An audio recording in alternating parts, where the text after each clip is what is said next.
All right, so I'm going to talk about some of my favorite things so far on the Digitakt. And let me turn this mixer on, that might help so you can hear the sound. 1 second while I turn that up. I think there might be something in here. I'm just trying to see what I have playing in here.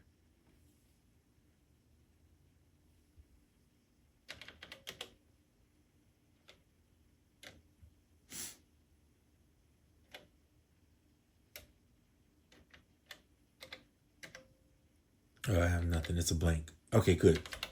So that's a good way to start. So I'm going to load in a few sounds just for the purpose of showing you. Otherwise, it's going to be kind of difficult to show you if I don't. So let me do this. We'll start with some drums, but I'll put some other stuff in here too. I'm going to pick, maybe I've been using these Apollo Dirt.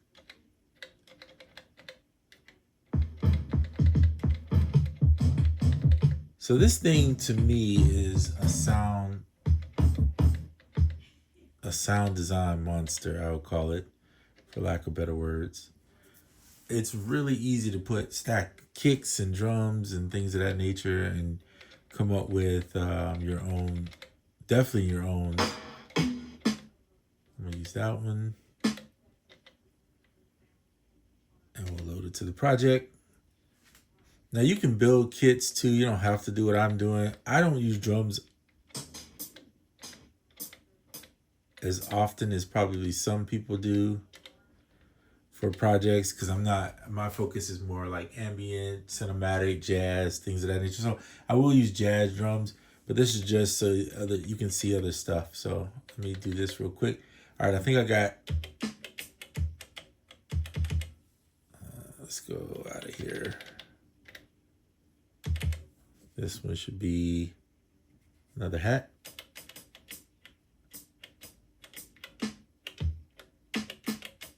Okay, so now we have some drums. So it's really just that easy to get drums in. Now, sometimes the drums show up stereo I really rather be mono. Unfortunately, until they figure out a way where we can just convert this to a mono track, you pretty much have to convert all your samples to be mono if you want them to be mono, or stereo if you want them to be stereo. Personally, that's one of my dislikes. I think they should be able to fix that for what this costs. They should be able to have something in here to adjust that, because most people want their stuff to be on mono. All right, so I know a lot of people wonder, like, when you use this, because these are clicky clacky buttons, there's no velocity sensitivity, but they've added in a feature. If you hit the function and the up key, you'll see where it's velocities, or even retrigs if you want to do your ratchet stuff. All right, I'm gonna go here.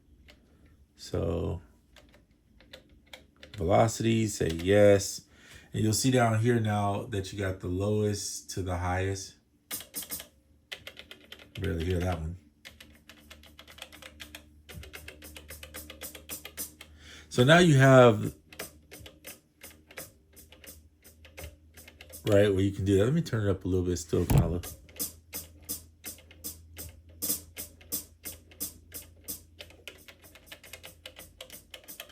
So you have that ability when you want to put hats in.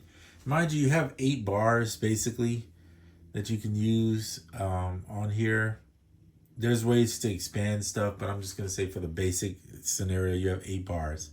That's plenty, I think, personally, because most of the time, if I'm going to do drums, especially repetitive drums where it's like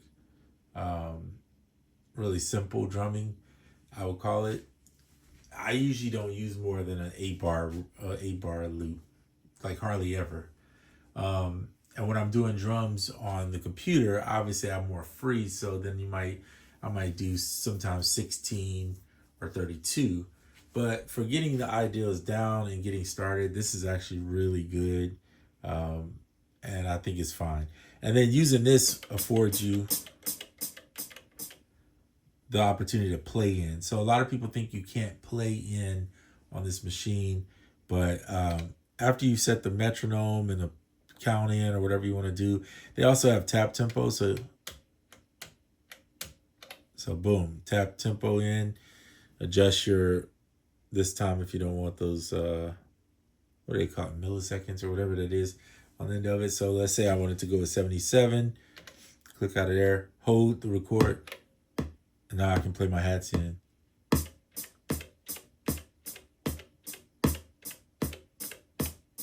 That's just like a one bar, but just so you can see it. You want the metronome off, turn it off. Right, get out of it, just hit function, back. Oh, I didn't mean to do that. There, function. Go back to your tracks. And if you hit the record, you can see where your hits are. Now, another thing, since we're here, this is a good opportunity to show it. I'm gonna stop it. If you want to just program these drums in, you don't want to play them like that, it's so simple just to press a trig. Like here's a trig, right? Plug it in. But let's say you don't like the placement as you want it to be nudged. Left, right, hold the trig, and left, right, micro timing. That's a big thing to me, is to have micro timing, to take it off the grid. Right, depending on what you want. Obviously, I don't want that hit in there. But you can go and hold any of these and adjust them. You can adjust multiples. You can copy a step. You can set one, copy it, and then just paste it on different spots. So you have a lot more freedom than people, I think, realize. If you're not used to a step sequencer like this on this level, then yeah, it could probably seem like, what's the point? But if you want to be able to program drums, I think this thing is phenomenal for programming drums. And the fact that you got, it's easy to plug in steps really quick. Most of the time, like if I'm going, for instance, let's say I go switch over to track 2, which is the snare. I'm going to put my snare on the 2 and the 5. Now, I like to nudge my first snare, a couple micro timing ticks to the left so that it swings a little bit. It's a little off, but I like that. Then let's say you want to put that in, but you want, when you go to track 1, you want one on the 1 and maybe one on the, let's just say 1 because you don't know. But you want to play the rest of them in, right? You want to play the other ghost kicks in, we'll call it. So, hold on, let me turn it. So I'm going to turn the metronome back on. Get out of that. Now you can play it in.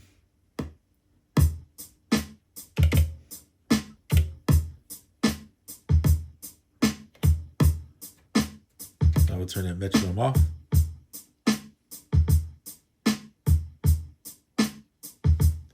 Now this is just one example of one bar, but if you hit function and page, you can start duplicating these bars really quickly across the 8 tracks, then go back in and just adjust the parts you don't want. So let's just say, for instance, I want this track to be, or this pattern to be the full 128. Okay, so the full 8 bars. If you hit function, yes, you can go in and adjust each track or just have it all there. So now, you see how I just copied everything?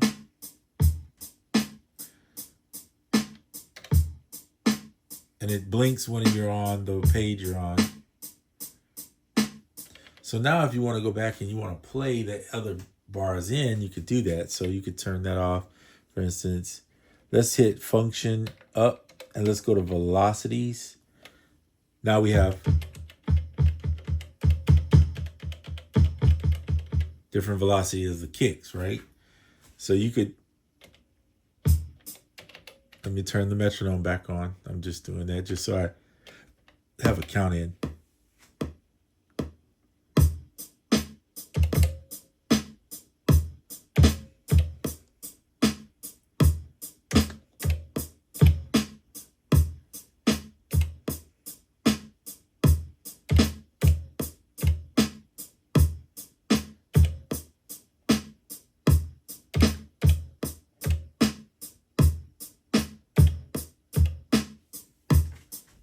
Done.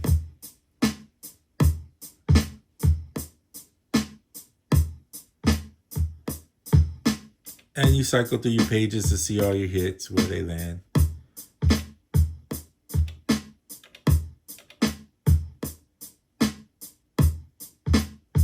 I'm going to turn the metronome off so it doesn't distract you. And let's say if something is off, like you don't like something.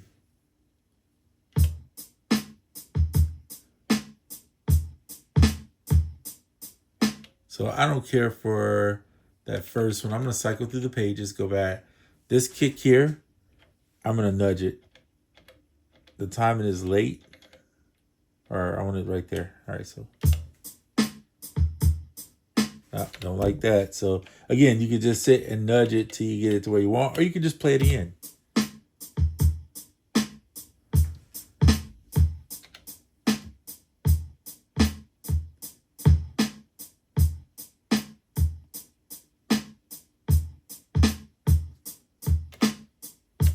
However you want to do. Or chop samples, if that's what you prefer. Chop drum breaks, you can do that. That's really easy in here. So these are things that I like. I love the nudging. I love it's super simple. It's right in your face. It tells you what you're doing. So it's not like it's a hidden secret. Of course, there are some things in here that can get pretty. Then recently, the reason I even went back and entertained this machine, because I knew it was a great step sequencer, was they added in the slicing. And the slicing, to me, makes it worth having, and really heightens what you can do with this thing. Now we're not going to do slicing in here because in order to do it, I need to go in and grab the proper sample. I guess I could use. I don't think I have a sample in here to slice. These are presets that I made or that I bought for ambient. So we could load one in. I could just show you real quick. Show you real quick what it looks like. So put it on sample 5. We'll back out of that. So here you go. You can see it. Change the machine to a slice machine. Pretty simple. Slice, yes. I'm going to pick the cone here, yes. That's just a filter for that machine I picked, right? So hit yes to create slices. Simple as that. Tell it how many slices you want. This is the transient detect. Just turn it on. I'm trying to put my hand in front of the camera because I know it messes up the focus sometimes. All right, so let's just do 16. We'll say yes. And now you have 16 slices. If you want to see the slices, you hit function and go to slices. Just that simple.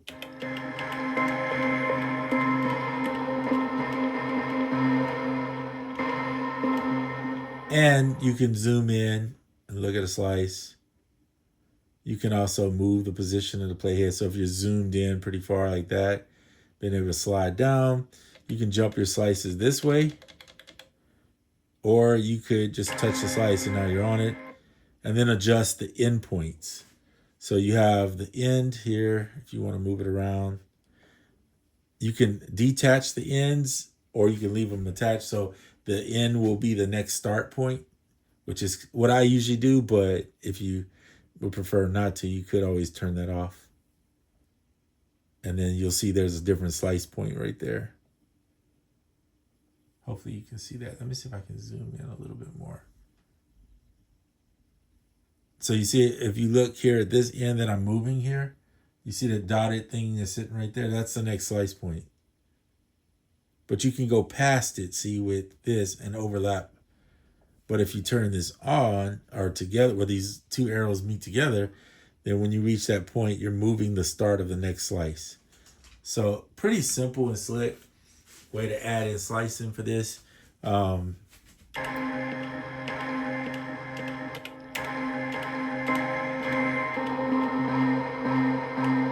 sure they'll enhance it. I think one thing that would be cool, though you can reverse the sample, would be neat to be able to reverse different slices. Like maybe I want this slice in reverse, an option to do that. Because there's 2 spaces up here where they haven't put anything, you can tell right here.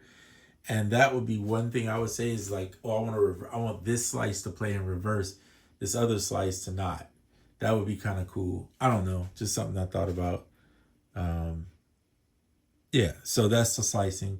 So I really like the slicing. I think that helps now, because before it had to be a perfect sample on the grid. I didn't like that.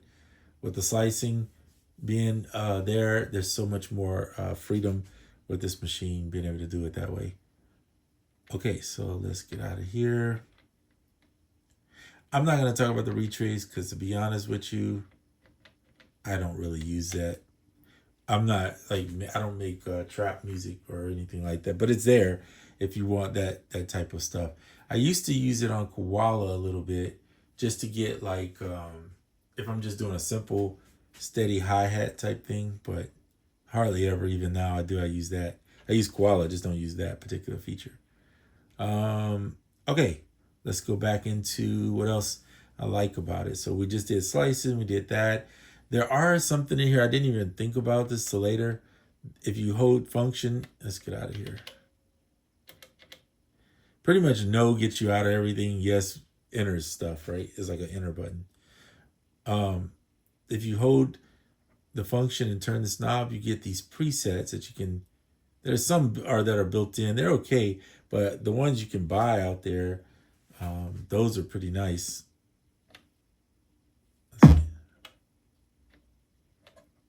And you don't have to hold function while you turn, by the way. Once you're in it, but... And the fact that they're labeled, which is crazy. Pad, texture, chord.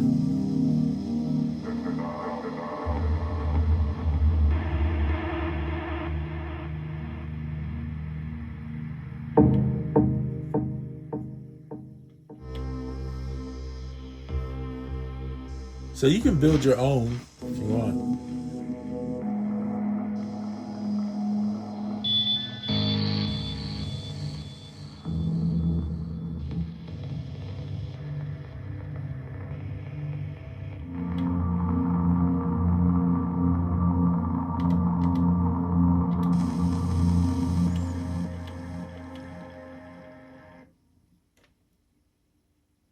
Let me pull up one here, say yes. So now it's loaded, right? And you can see it. So this one's set. These are presets, so they're set a certain way, right?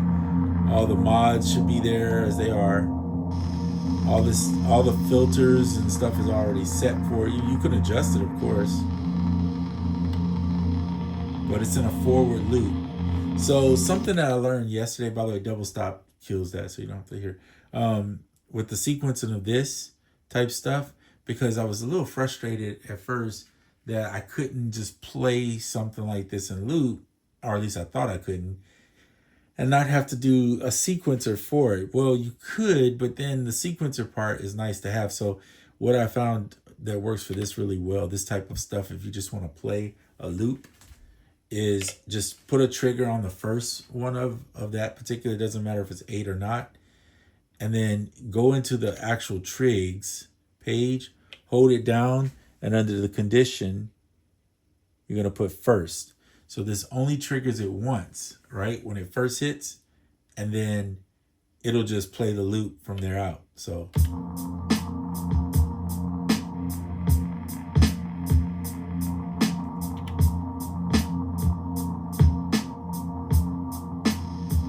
pretty simple. And you'll see it when it gets to the end, which I may not play it to the end, I'm just showing you. It will literally just start back over.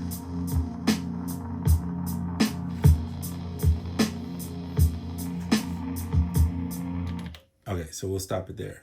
So that's really fun. I think that makes it so much easier to drop a loop in when I just want to play a certain loop. Like, especially if I'm using some type of texture or drone that's just running across the background of the track, and then I'm building over that, which I do a lot. That's a great feature to have. You got to understand the trigs and what they mean if you want to expand your vocab, I'm calling it, on this machine. However, that is kind of what it is. So there are patterns, and patterns make up songs, right? And then there's a song mode to put those patterns together. You can chain everything together. All right. But I usually only work with one pattern. And then I just send my stuff over, live recorded over to Ableton. But you can, of course, go deeper on this machine and learn everything if you want. And then you got 16 tracks, which can be on here. A track can be, so let's just pick this track since there's nothing on it, right? And then a track has machines. So you got one shot, warp, which is, and stretch. I think warp is like I may be wrong on this, but I think warp is like warping something. Stretch is what it is. Repitch is what it is. Slice is your slice. Grid is like you need a perfect loop, and then you just put it on there, and it slices on the grid.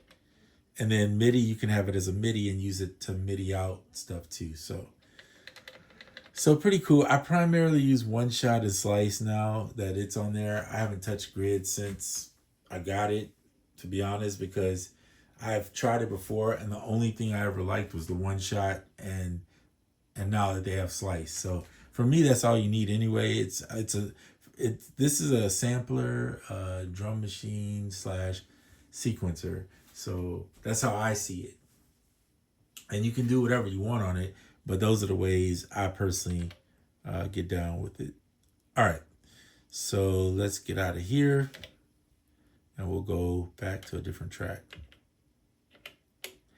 Okay, so that's the main things I like about it. And see, the trigs, of course, who doesn't? That's, really expanding is fun. But it's a sound design machine in essence. And so you are using it hopefully that way. If you get it, that's your plan, is to use it. I use the S4, very similar to that, and I like it a lot. But what's cool about this one is it has the sequencer. If the S4 ever got a legit sequencer, then I might feel like I don't need this. I don't know. But that's just where I'm at right now. Like the S4 doesn't have a sequencer. I don't think that's a plan to put a sequencer in it. But when it comes to making those sound textures and things of that nature, it's nice. Now, I will say the compression, the overdrive, the bit redux in this are actually really nice. Sound good to me, at least my ears, and I enjoy using it. It's not for everybody. That's okay. Another thing is this one has the keyboard mode here, so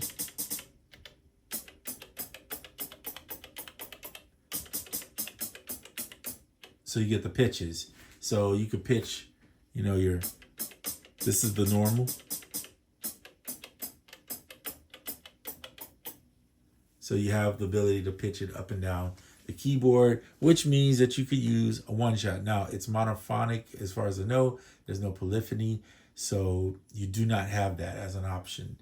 But which I think is kind of a bummer. They could easily put a poly machine in this thing, and at least, where you could have a track or two with 8 polyphony note on it, because the S4 has it. So I'm like, how does this thing, which has been around way longer and I think has 20 gigs of space in it, by the way, and there's no SD card slot if you're thinking about that, but it has 20 gigs. And I'll be honest, I'm not going to use 20 gigs. After a while, you find yourself using the same drums for the most part. And even with breaks, it's like, okay, you got so many breaks you're going to use, but there's still a ton of space.